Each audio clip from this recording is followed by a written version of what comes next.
Yo, what's up? Dr. Swole here, MD, pro physique athlete. Today I'm going to be giving you a full Eric Helms-style bodybuilding program. Eric Helms is one of the best muscle and strength scientists in the world. I recently had him on the Swole Radio podcast to talk about his 2023 bodybuilding prep. He ended up turning pro and he's planning to go more seriously into bodybuilding. In the past, he's combined powerlifting and bodybuilding, but now he's going more into hypertrophy. Today, I'm going to be giving you a 5-day advanced full body split program that uses some aspects of his programming style. We'll start with a program walkthrough where I'll share everything you'll need to know to run the program yourself, including exercises, sets, and reps. Then we'll talk about the weekly layout or how to spread your workouts across the week. And finally, we'll talk about the pros and cons of this 5-day high frequency full body program. Alright, let's do our program walkthrough. This is Dr. Swole's Eric Helms-style 5-day full body program. It's a 5-day high frequency full body program set with moderate volumes for an advanced athlete. We have day 1, day 2, day 3, day 4, and day 5. Here are the exercises and there are the sets and reps. Down here we have the total number of sets for each workout so you have an idea of workout length. And here we have the total number of sets for each muscle group each week. Starting off with day 1, we kick it off with hammer curls for the biceps, 3 sets of 6 to 10. And you can superset these with easy bar skull crushers for the triceps, 3 sets of 6 to 10. This program has a rotating focus where each day starts off with a priority being a different muscle group. This is one of the powers of the full body setup where you have a lot of flexibility in your programming.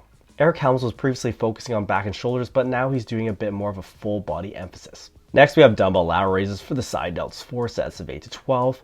Leg extensions for the quads, 3 sets of 10 to 15, and you could superset these with leg curls for the hamstrings, 3 sets of 10 to 15. After that we have neutral grip pull downs for the back, 3 sets of 8 to 12. Going on to day 2, we start off with dumbbell seal rows for the back, 3 sets of 8 to 12, and this is your main back movement of the program. For these, I like setting a bench at about 30 degrees and just leaning over it. It's a nice easy way to get a free weight chest supported row. Next, we have incline dumbbell bench press for the chest, 4 sets of 8 to 12. You could potentially superset these 2 dumbbell exercises. After that, we have Bulgarian split squats for the glutes and hamstrings, but also the quads, 3 sets of 8 to 12. Barbell upright rows for the side delts, but also the traps, 4 sets of 8 to 12. And finally, machine calf raises for the calves. We're doing a MyRep scheme here. So we're working up to 1 main set of 12 to 20 reps, followed by 7 mini sets of 3 to 5 reps using the same weight, but only taking about 10 seconds of rest in between. Then we have day 3, barbell back extensions for the glutes and hamstrings, 3 sets of 6 to 10, and this is your main hip hinge movement of the program. This program is set for an advanced athlete where we're using a lot of lower fatigue exercises. This will allow us to get a higher stimulus to fatigue ratio, which means we're still able to generate a lot of stimulus but with less fatigue. A barbell back extension is much less fatiguing than say deadlifts or RDLs. Then we have Dr. Swole pull downs for the back, 4 sets of 10 to 15. These are a single arm pull down where you sit on the ground with your body angled 45 degrees from the cable stack. This exercise gives you a lot of control over your line of pull. After that, we have close grip bench press for the triceps and the chest, 3 sets of 6 to 10. Single arm preacher curls for the biceps, 3 sets of 12 to 20. And finally, dumbbell lateral raises for the side delts, 4 sets of 12 to 20. You can superset these 2 bicep exercises. For the preacher curls, I'd recommend setting a bench at about 60 degrees. Moving on to day 4, we have leg press for the quads, 4 sets of 8 to 12. After that, leg press calf raises, which you can do on the leg press machine. 1 main set of 8 to 12 reps, followed by 7 mini sets of 3 to 5 reps, averaging up to around 5 straight sets. Then we have chest supported rows for the back, 4 sets of 10 to 15. Smith machine overhead press for the shoulders, 3 sets of 6 to 10. And finally, machine lateral raises for the side delts, 4 sets of 10 to 15. This program uses much more machine work than most of my other programs. Finally, we have weighted dips for the chest, but also the triceps, 3 sets, and we're using a top set back off method here. So you're going to work up to 1 top heavy set of 5 to 8 reps, followed by 2 back off sets of 5 to 8 reps. After that, we have hack squats for the quads, 3 sets of 8 to 12. Then we have straight arm pull downs for the back, 4 sets of 12 to 20. After that, lying bicep curls for the biceps, 4 sets of 8 to 12. And these are like incline curls, except you set the bench all the way to flat. And finally, machine flies for the chest, 3 sets of 10 to 15. You'll see that I put weighted dips first and machine flies last so that your chest actually has some time to recover in between, so you perform better overall. So let's go over some programming details here. So we'll talk about frequency. The frequency is different for every muscle group. This is a very customized program. Quads are being trained 4 times across the week. Glutes and hamstrings are being trained 3 times in the week. Chest is being trained 3 times in the week. Back gets trained with every workout, and that reflects how Eric is trying to have somewhat of a back emphasis. Then we have side delts, which are trained 4 times a week. Biceps are trained 3 times per week. Triceps are getting trained 3 times per week, but keep in mind that they do get used in pushing movements, so they're actually being trained with every workout when you count indirect work from our pressing work here. And finally, calves are getting trained twice per week. This program is an example of how carefully you can customize a full body program. You'll see that it is ultimately a modified full body program since not every muscle group is actually trained every workout. What program do you guys want to see me cover next? Let me know in the comments below.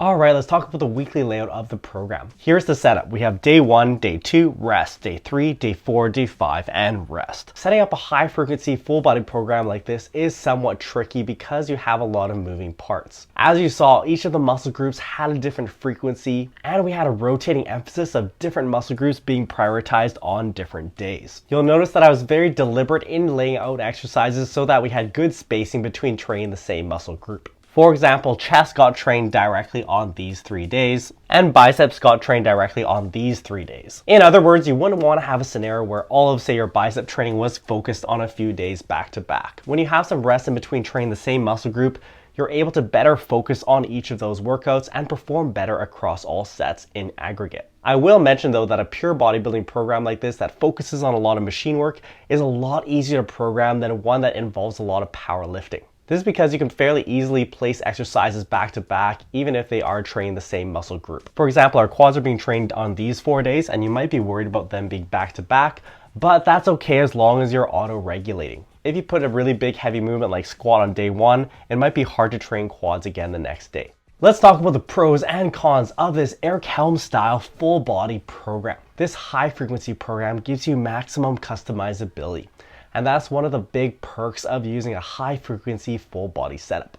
As we said, this is a modified full body program since we aren't training every single muscle group in every workout. This means that we're able to very finely control the emphasis we put on each workout, and we can very precisely control the total amount of stimulus each muscle group gets across the week. For example, we wanted to give back more emphasis, so we simply put it on every single workout. You can also very finely tune the volume for each muscle group by simply adding a set on various days. Next advantage of this program is that high frequency allows for more texture in your programming. This is a more advanced concept, but it basically means that you're able to balance more priorities within the same program. Getting fancy with this, you can stagger different muscle groups, so certain muscle groups are getting trained heavy on certain days, while other muscle groups are getting trained light on the same days. Next, this program gives you excellent fatigue distribution.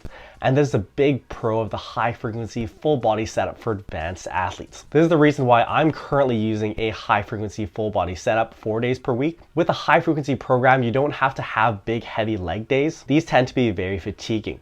Also, when you spread out your volume for each muscle group across more workouts, you end up performing better because you're more fresh for each set overall. When you've had a day in between various exercises to recover a bit, you're going to be more rested and you'll perform better than if you did all your volume stacked up in one day. This point becomes more important for advanced athletes. For beginners, not so much. Finally, this program gives you a high SFR, that is stimulus to fatigue ratio, in the choice of movements. You saw that we use a lot of machine work in this program, and this would be for an advanced athlete who's trying to get a stimulus without producing so much fatigue. These lower fatigue movements will allow you to accumulate more volume in total, so this program would allow you to jack up the volumes as needed. If you have a lot of heavy squats and deadlifts in your program, you're not going to be able to do as much volume in total because you're going to be so tired from that axial loading. Okay, finally, let's go over cons of this high frequency Eric Helms-style program. First of all, this kind of setup is tricky to program, especially what you saw here where I have different frequencies for different muscle groups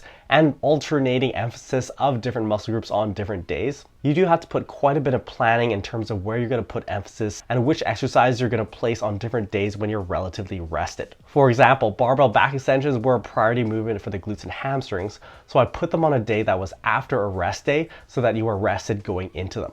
Next, this program requires a lot of auto-regulation. When you're training with such high frequencies, you need to be able to deal with overlapping soreness and modify your training accordingly. You also need to be able to control how intensely you're training so you're not always going balls to the wall every time. I would not recommend training to failure in all sets in this program. And this is why this kind of setup is not recommended for beginners. If you're just starting out, I recommend starting off with more like a 2 or 3 times per week frequency. Then you won't need to worry about muscle groups being trained back to back. Finally, some people will complain of having less of a pump with full body training. This is because you have fewer sets for each muscle group in any single workout. That being said, this won't be a problem for more advanced athletes because if you have very good mind-muscle connection and very good technique, you're going to be able to get a good pump even after just a couple of sets. Lastly, this is sort of a partial con, but since this program uses a lot of machine work, I actually wouldn't necessarily recommend it for beginners because if you're a beginner, I'd rather you just go for maximum stimulus exercises. Since you're not lifting as much weight, you may as well go for those heavier movements like squats, where you're going to get a lot of bang for your buck and engage a lot of muscle mass. Now, if you want to try this program,